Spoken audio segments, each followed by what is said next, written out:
하나님의 사랑과 축복이 여러분하고 함께 하시기를 주님의 이름으로 축원을 드립니다.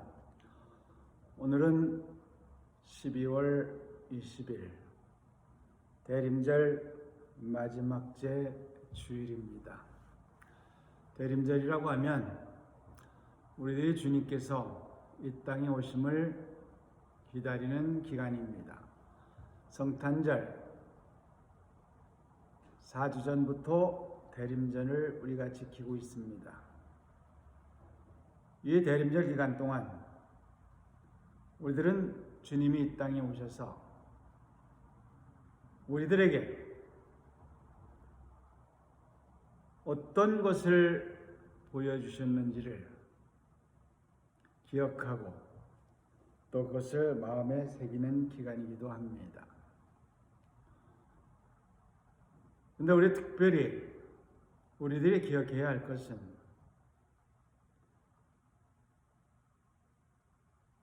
하나님께서 왜 예수 그리스도를 이 땅에 보내셨느냐 하는 겁니다. 하나님 아들 예수 그리스도가 저 하늘나라의 높은 보좌를 버리시고 이 땅에 오신 이유가 단 한 가지밖에 없습니다. 그 한 가지는 우리 인간의 죄를 사해 주시기 위해서 이 땅에 오신 겁니다. 많은 사람들이 우리가 무슨 죄를 그렇게 지었길래 예수 그리스도께서 이 땅에 오셔서 죽기까지 해야 되느냐고 의문을 가지는 사람들이 있습니다. 물론 사회학적으로 보나 도덕적으로 보나 역사학적으로 봐서 예수 그리스도께서 이 땅에 오셔서 우리의 죄를 사하기 위해서 돌아가셨다는 것은 이해할 수 없는 부분이 있습니다. 그러나 기독교적으로 접근을 해보면 예수 그리스도 이 땅에 꼭 오셔야만 되는 이유가 있습니다. 하나님께서 이 땅을 창조하시고 나서 마지막 날에 인간을 지으셨습니다. 아담과 하와라는 인간을 지으셨습니다. 인간을 지어놓고 나서 인간에게 필요한 것을 주신 것이 아니라 인간이 필요한 모든 것을 지어놓고 나서 마지막에 인간을 지으시고 인간에게 그 모든 것을 다스릴 수 있는 권한까지 주셨습니다. 그 당시에는 죄라는 개념이 없었습니다. 죄가 또 있을 수도 없었습니다. 근데 하나님께서는 그 첫 인간에게 모든 것을 허락하시면서 단 한 가지만 그들에게 약속을 지킬 것을 말씀하셨습니다. 에덴 동산에 있는 선악을 알게 하는 과실을 먹지 말라고 말씀하셨습니다. 즉 다시 말하면 이 말씀은 무엇인가 하니 그 전에는 선과 악이 구분되지 않았다는 겁니다. 즉 다시 말하면 악이라는 것이 죄라는 것이 없었다는 겁니다. 죄가 없는 상태에서 모든 것을 누리며 살던 아담과 하와가 마귀의 유혹에 이끌려 선악과를 먹게 됩니다. 즉 다시 말하면 죄라는 것은 내 스스로 만들어내는 것이 아니라 내 속에는 선한 것만 있는데 마귀가 사탄이 나를 유혹해서 죄를 짓게 만든다는 겁니다.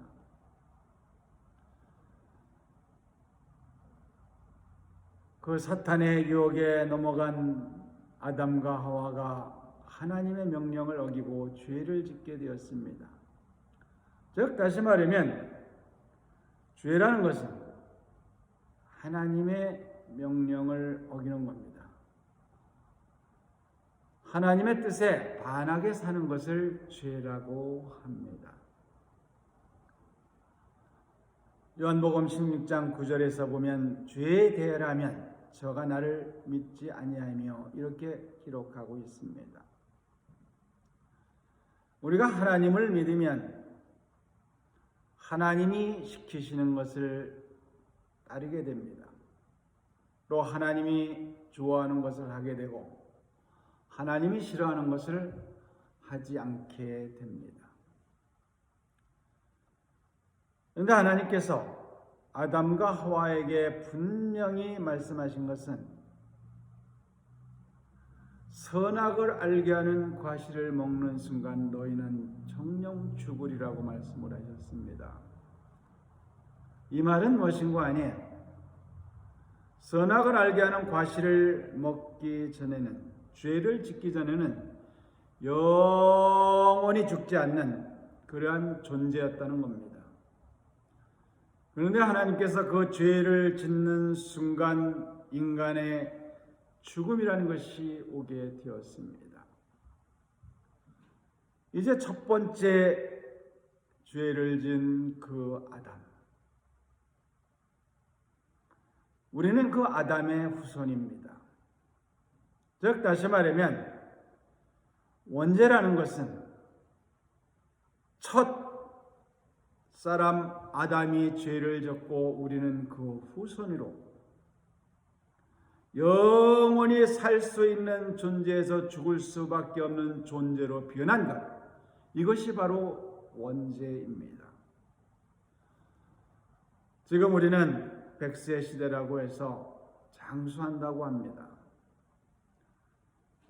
그러나 처음 아담 시대에는 영원히 죽지 않는 시대였습니다.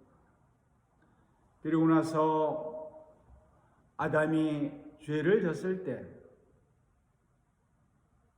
하나님께서는 그들에게 정령 죽으리라고 약속하셨던 것처럼 인간은 죽을 수밖에 없는 존재가 되었습니다.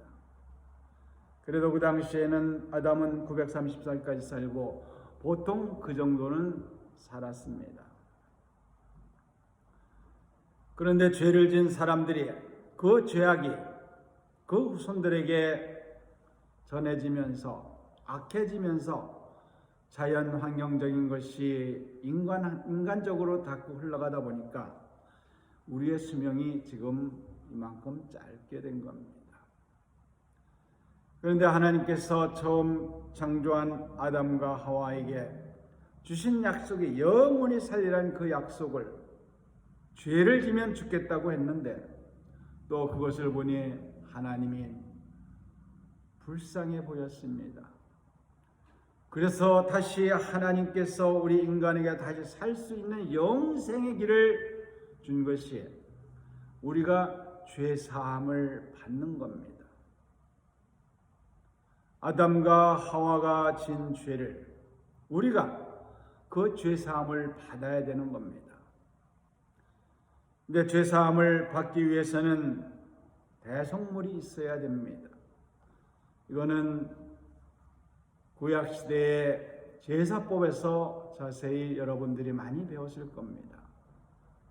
내 죄를 대신할 무언가가 있어야 됐는데 구약 시대의 제사는 내 죄를 대신할 동물을 대신 죽였습니다. 그 생명을 죽임으로 해서 내 죄의 사함을 받았습니다. 그러나 그거는 일시적이었습니다. 그래서 죄를 지을 때마다 동물을 죽이고 그 동물에게 속죄를 시켰던 겁니다. 내 죄 사함을 받았지만 우리의 삶은 영원하지 않았습니다. 구약 시대에 우리의 속죄물이 된 제물들은 흠없는 짐승이었습니다. 양이 됐건 염소가 됐건 비둘기가 됐건 흠없는, 죄를 짓지 않은 그러한 제물들이었습니다. 이 하나님께서는 우리를 불쌍히 여기셔서 우리가 영원히 살 수 있는, 한 번에 다 우리의 죄를 용서할 수 있는 희생물로 당신의 아들을 선택하신 겁니다. 그 아들을 이 땅에 보내셔서 우리의 죄를 모두 대속해서 십자가에 못 박혀 돌아가게 하신 겁니다. 이제 우리는 그 예수님을 믿는 순간, 그 예수님께서 우리의 죄를 대속하고 돌아가셨기 때문에 우리는 인주의 죄 없는 의인이 돼서 영원한 삶을 누릴 수가 있게 되는 겁니다. 성탄절은 바로 이러한 날입니다. 한편으로 보면 우리의 죄를 대속해 주시게 오신 그 예수님이 반갑지만, 감사하지만, 또 우리의 죄를 대속하기 위해서 고통을 받으시는 예수님을 볼 때는 우리는 한없이 안타까운 마음이 있을 수밖에 없습니다. 이제 사랑하는 여러분, 우리의 원죄는 아담과 하와로부터 생겨났고 그 원죄로 인해서 우리는 죽을 수밖에 없는 존재가 되었습니다. 그러나 예수 그리스도께서 이 땅에 오셔서 우리 죄를 대속하시고 돌아가셨기 때문에 우리는 다시 영원히 살 수 있는 하나님의 자녀가 된 겁니다. 그 하나님의 자녀가 되신 여러분들을 진심으로 축복합니다. 기도하겠습니다. 감사하고 고마우신 아버지 하나님, 은혜를 감사를 드립니다. 오늘 대림절 마지막 날 우리 주님께서 이 땅에 오신 목적에 대해서 같이 상고를 하였습니다. 우리 주님께서 대속해서 십자가에 못 박혀 돌아가심으로 우리가 영원히 살 수 있는 존재가 되었사오니 이를 항상 감사함으로 기뻐함으로 온천에 전하는 저희들이 되게 하여 주시옵소서. 또한 지금 시대가 많이 어렵습니다. 코로나 바이러스를 해서 힘들고 어려운데 우리 하나님께서 섭리하여 주셔서 이 어려운 상황 모두 다 지나가게 하여 주시옵소서. 예수님의 이름으로 기도드리옵나이다. 아멘.